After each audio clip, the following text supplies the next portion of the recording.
نے حضرت عمر رضی اللہ تعالیٰ عنہ کیسی تربیت کی. اللہ تبارک و تعالیٰ نے حضرت عمر رضی اللہ تعالیٰ عنہ کے ذریعے 22 لاکھ مربع میل پر اسلام کو پھیلایا.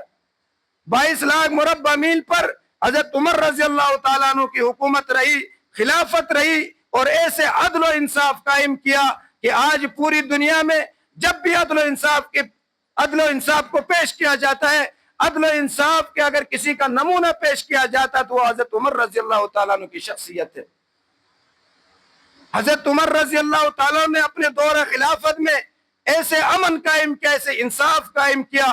فرمایا کرتے تھے اگر دریا کے کنارے میں کوئی کتا بھی بھوکا مر گیا تو کل قیامت کے دن عمر سے حساب ہوگا. یہ وہ شخصیت تھی, ان کی تربیت رسول اللہ صلی اللہ علیہ وسلم نے فرمائی ہے. حضرت عمر رضی اللہ تعالیٰ عنہ 27 ذی الحجہ کو نماز کی حالت میں ان پر حملہ ہوتا ہے اور وہ زخمی ہوتے ہیں, اور یکم محرم الحرام کو شہادت نوش فرماتے اس دنیا سے رخصت ہوتے ہیں. اس امت کے لیے عظیم محسن ہے. آج اس چیز کی ضرورت ہے کہ ہمیں حضرت عمر رضی اللہ تعالیٰ عنہ کی سیرت اور کردار کو پڑھنے کی ضرورت ہے.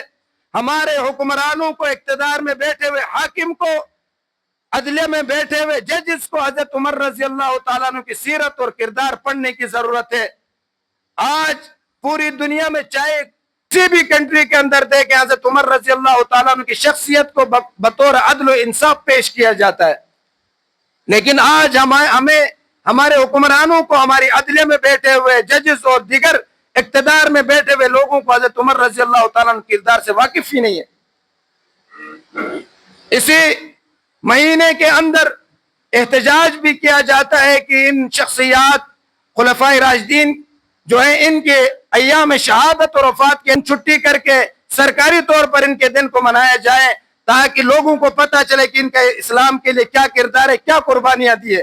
لیکن باقی فضول کے دنوں میں چھٹیاں منائیں گے, 2 3 دن چھٹیاں منائیں گے.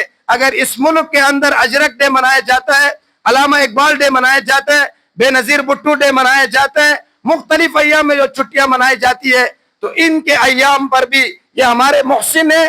ان خلفائے راشدین کے ایام پر بھی سرکاری طور پر چھٹی کر کے ٹی وی کے اندر ان کے کردار اور سیرت کو نشر کیا جائے. ان کے کردار اور سیرت کو ٹی وی کے ذریعے عوام الناس تک پہنچائے جائیں, تاکہ ہماری نئی نسل کو, ہمارے نوجوانوں کو ان کے کردار اور ان کے افکار اور ان کے اسلام کے لیے جو قربانیاں دی ہے وہ ان کو معلوم ہو. اللہ تبارک و تعالی ہمیں تمام خلفائے راشدین کی سیرت کے مطابق زندگی گزارنے کی توفیق عطا فرمائے. وآخر دعوانا الحمدللہ رب العالمین.